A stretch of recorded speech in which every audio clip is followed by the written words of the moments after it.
ఏది అయినా ట్రై చెయ్యి ఆచి చికెన్ మసాలా. ఆచి చికెన్ మసాలా. ఇరాన్ ఇంధన వనరులు, విద్యుత్ కేంద్రాలపై దాడులను 5 రోజుల పాటు వాయిదా వేస్తున్నట్టు అమెరికా అధ్యక్షుడు డొనాల్డ్ ట్రంప్ ప్రకటనతో దలాల్ స్ట్రీట్లో రిలీఫ్ ర్యాలీ నెలకొంది. ఇరాన్ సుప్రీం లీడర్ ముజ్తబా ఖమేనీ కూడా చర్చల పట్ల సానుకూలంగా ఉన్నట్టు వార్తలు రావడం, క్రూడ్ ధర దిగిరావడం తదితర అంశాలు ఇన్వెస్టర్లకు ఊరటనిచ్చాయి.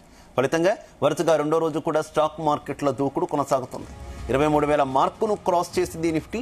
75,000 దిశగా సెన్సెక్స్ దూసుకుపోతోంది. ఇక సెన్సెక్స్ 700, నిఫ్టీ 200 పాయింట్లకు పైగా లాభంతో కొనసాగుతున్నాయి. అంతర్జాతీయంగా క్రూడాయిల్ ధరలు $120 నుంచి $95లకు పడిపోవడంతో ఒక్కసారిగా గోల్డ్, సిల్వర్ ధరలకు రెక్కలొచ్చాయి. ఇక ఇదే విషయానికి సంబంధించి మనతో మాట్లాడడానికి ప్రస్తుతం మార్కెట్ ఎక్స్పర్ట్ జీవి సత్యనారాయణ గారు అందుబాటులోకి వచ్చారు. సత్యనారాయణ గారు నమస్తే. మార్కెట్ పాజిటివ్ లో ర్యాలీ అవుతున్నట్టు తెలుస్తుంది, ఏంటి రీజన్స్ ఏమనుకోవచ్చు? Okay, good morning. ఇప్పుడు మనం చూడవలసింది ఏంటిది అంటే, ఇరాన్ ఏదైతే అంటే ఇప్పుడు 1199 పాయింట్లు ప్లస్ లో, అంటే 1200 పాయింట్లు ప్లస్ లో ట్రేడ్ అవడం జరుగుతుంది. దీనికి ఒక కారణాలు అంటే ఇప్పుడు 1200 పాయింట్లు పెరగడానికి ఒక 4-5 కారణాలు. ఇప్పుడు ఈ 1200 పాయింట్లు పెరగడంతో మన యొక్క మార్కెట్ క్యాపిటలైజేషన్ ఇప్పటికీ 8 లక్షల కోట్లు పెరగడం జరిగింది. ఈ 8 లక్షల కోట్లు పెరగడానికి రీజన్ ఏంటిది, మార్కెట్లు పెరగడానికి రీజన్ ఏంటిది, గోల్డ్ సిల్వర్ పెరగడానికి రీజన్ ఏంటిది అనేది చూస్తే అమెరికా ఇరాన్ యుద్ధము త్వరలో ముగుస్తుంది అనేది ఒక మార్కెట్ అంచనా అన్నమాట. అంటే తొందరలో క్లోజ్ అవ్వే అవకాశాలు ఉన్నాయి అనేది ఈ ఆశావాదంతో వరల్డ్ మార్కెట్లు అన్ని పెరగడం జరిగింది. వరల్డ్ మార్కెట్ తో పాటు మన మార్కెట్లు కూడా పెరగడం జరిగింది. అమెరికా అధ్యక్షుడు డొనాల్డ్ ట్రంప్ ఇరాన్ కు ఒక 15 సూత్రాల ప్రణాళిక, ఈ కాల్పుల విరమణ కోసం ఒక ప్రతిపాదన పంపినట్లు, వాళ్ళు ఓకే అన్నట్టు చర్చలకు వస్తున్నట్టుగా వాళ్ళు ఎవరైతే ఈ ప్రణాళికను పాకిస్తాన్ ద్వారా ఇరాన్ అధికారులతో పంచుకోవడం జరిగింది. ఇది ఇలా ఉన్నప్పుడు ఆటోమేటిక్ గా ఏమవుతుంది, చర్చలు జరుగుతాయి. అధికారిక చర్చలు అంటే టెహ్రాన్ బహిరంగంగా ఖండించినప్పటికీ ఈ ఎప్పటికి కూడా అణ్వాయుధాన్ని కలిగి ఉండబోమని అంగీకరించిందని ట్రంప్ పేర్కొనడం జరిగింది. దాంతో ఒక్కసారిగా వాతావరణం మారడం జరిగింది. క్రూడ్ ఆయిల్ తగ్గడం జరిగింది, షేర్ మార్కెట్ పాజిటివ్ లోకి రావడం జరిగింది, గోల్డ్ సిల్వర్ పాజిటివ్ లోకి రావడం జరిగింది, పెరగడం జరిగింది.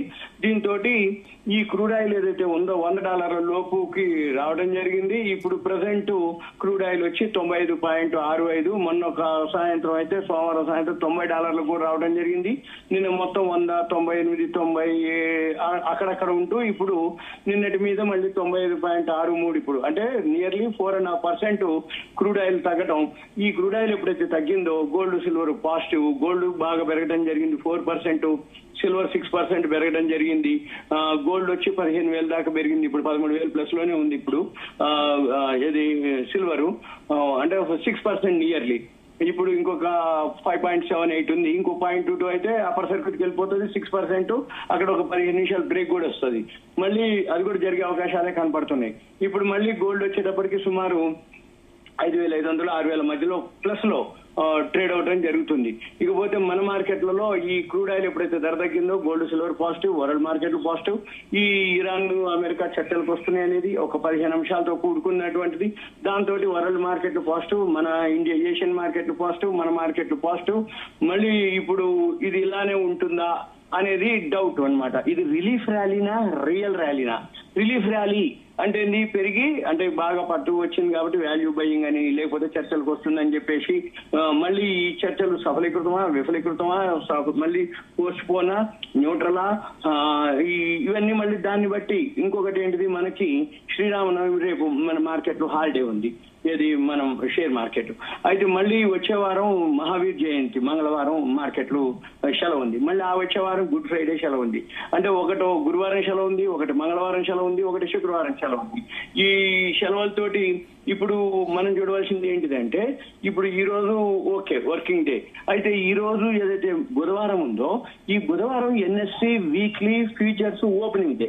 మళ్ళీ రేపు గురువారం, ఈ రేపు గురువారం బిఎస్సి సెన్సెక్స్ వీక్లీ ఎక్స్పైరీ.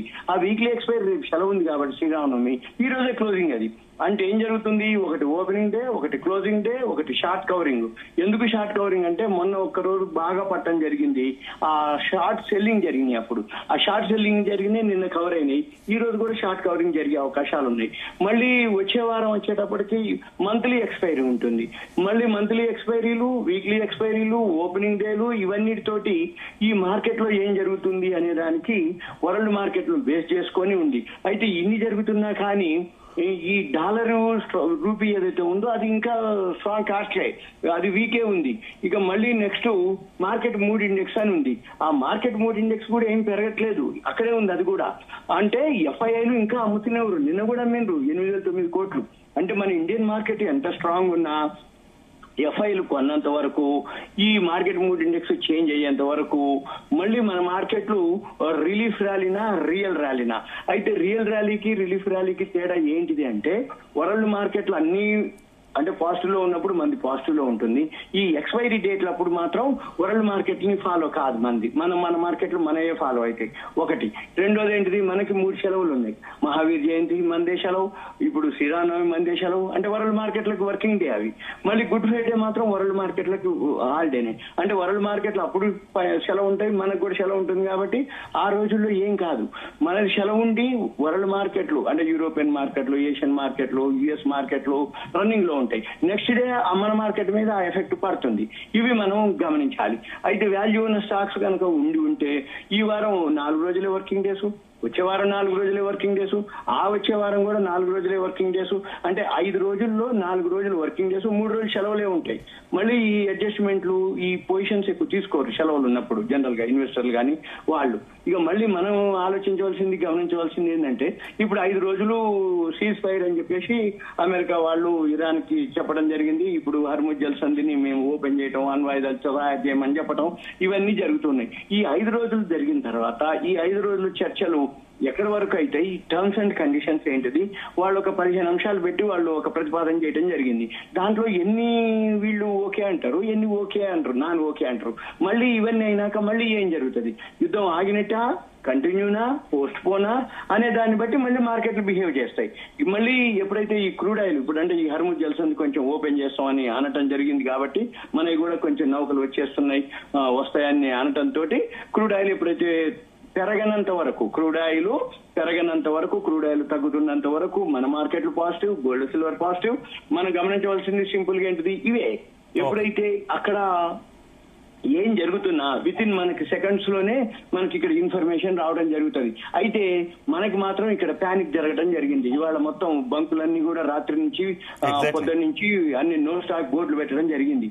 అదెందుకు జరిగింది అంటే, అంతకుముందు ఇండియన్ ఆయిల్, హెచ్పిసిఎల్, బీపీసీఎల్ వాళ్ళు ఈ పెట్రోల్ పంపులకి అప్పు మీద ఇస్తారు. అంటే మనం వాళ్ళు డెలివరీ ఇస్తారు పెట్రోల్, డీజిల్ ఇచ్చిన తర్వాత వీళ్ళు ఒక 2-3 డేస్ తర్వాత వాళ్ళు ఏం చేస్తారు, అమ్ముకున్నాకనో వాళ్ళు పేమెంట్ చేసేది. ఇప్పుడు అవి కండిషన్ పెట్టినాయి.